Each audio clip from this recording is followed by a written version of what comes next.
Poveglia is an Italian island. Not distant, not hidden, and yet no one goes there. An island in plain sight, avoided without explanation, silently ignored by the world around it. It lies in the heart of the Venetian Lagoon, just minutes away from the busiest tourist routes.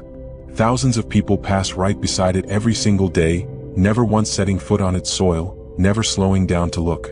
It is considered one of the most haunted places on Earth, because of its dark past shaped by plagues, endless suffering, and massive funeral fires that once burned without mercy. Officially, Poveglia is closed to the public. There are no tickets, no guided tours, no official way to enter, no invitation, no welcome sign. It's as if the island had simply been erased, not destroyed, not forgotten, just deliberately removed from sight. It doesn't appear on tourist maps, it isn't promoted, it isn't talked about. And when someone asks questions, the answers are vague, evasive, incomplete, as if even speaking its name were already too much. Yet Poveglia wasn't always like this. Once it was inhabited, alive, full of voices, movement, and ordinary life. Then something changed, and nothing was ever the same again. To truly understand its story, we must go back in time. Far back to an age shaped by fear and uncertainty. When the Great Plague struck Venice in the 14th century, the city needed a place to push the contagion away. A place close enough to reach, yet far enough to forget. And so it became that place, transformed into a vast lazaretto. Anyone showing fever, coughing, skin marks, any sign at all, was taken to the island. Sometimes truly sick, sometimes only suspected. It didn't matter. Once they landed, the line was crossed.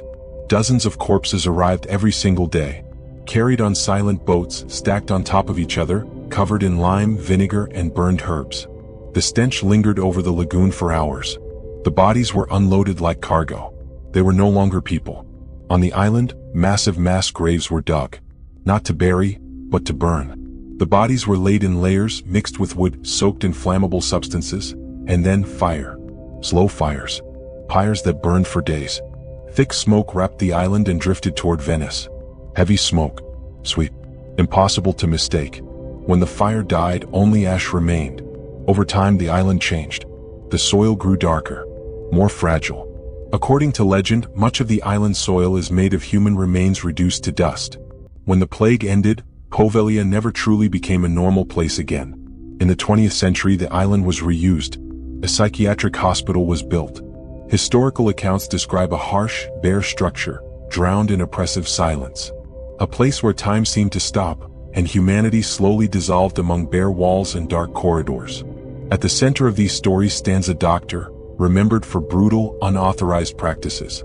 Electroshock, lobotomies with crude tools, experimental treatments pushed to the edge of madness. It's said the patient's screams filled the building, echoing off the walls, impossible to silence. A pain that, according to those who visited the island, never fully faded. Even today, in the dark, empty corridors, a heavy sense of guilt seems to linger, as if the walls themselves absorbed the suffering and cannot forget. When the hospital closed, no one protested. The staff left. The patients were transferred.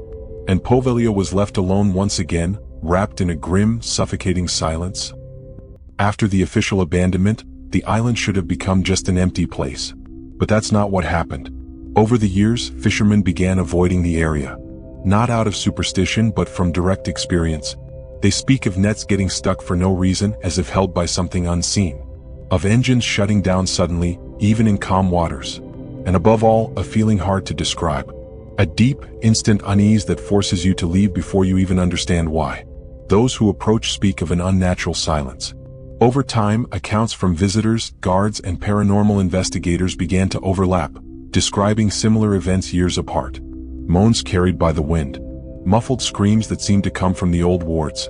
Shadows moving through the ruins. Indistinct figures glimpsed from the corner of the eye, gone the moment you turn. Many describe sudden physical reactions. Short breath, pressure in the chest, icy chills even in summer. A constant feeling of being watched, as if the island were never truly empty. In some cases, more aggressive phenomena are reported. Objects moving. Violent noises. Impacts with no visible source. Poltergeist-like events with no apparent explanation.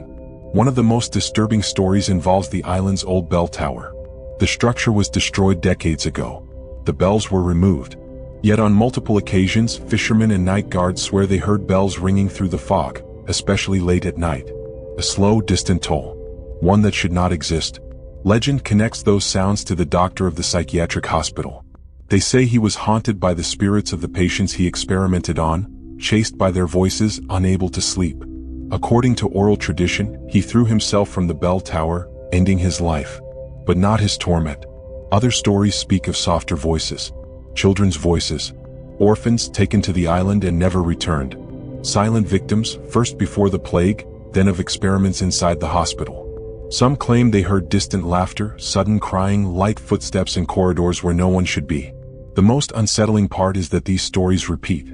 Always the same. Told by people who don't know each other, who have no reason to lie, and often stop speaking the moment the island is mentioned. There is no definitive proof. No official recordings.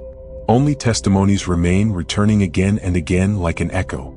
And an island that, even today, seems to hold every voice the world tried to forget. Today, Poveglia is officially closed to the public.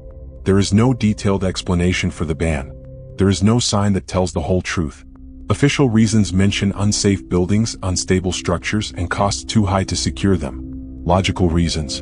Rational. Understandable. And yet they are not enough. In Italy, there are places more dangerous, more unstable, harder to recover.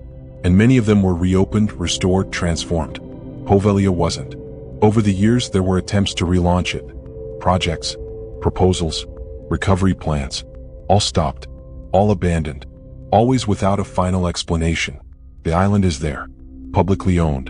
In the heart of one of the most visited areas in the world. Yet it remains untouchable. Those who try to deal with it speak of constant problems. Delays. Sudden shutdowns. Decisions that change for no apparent reason. Nothing official. Nothing written. Maybe it's easier to leave it as it is. Its past still weighs too heavily. In Italy, there are other places like this. Places forgotten, avoided, left behind. Stories left untold because it's easier to pretend they never existed. If you want to continue this journey through forbidden places, dark stories, and unanswered truths, subscribe to the channel. Some stories don't scream. They remain silent. And they wait for someone willing to listen.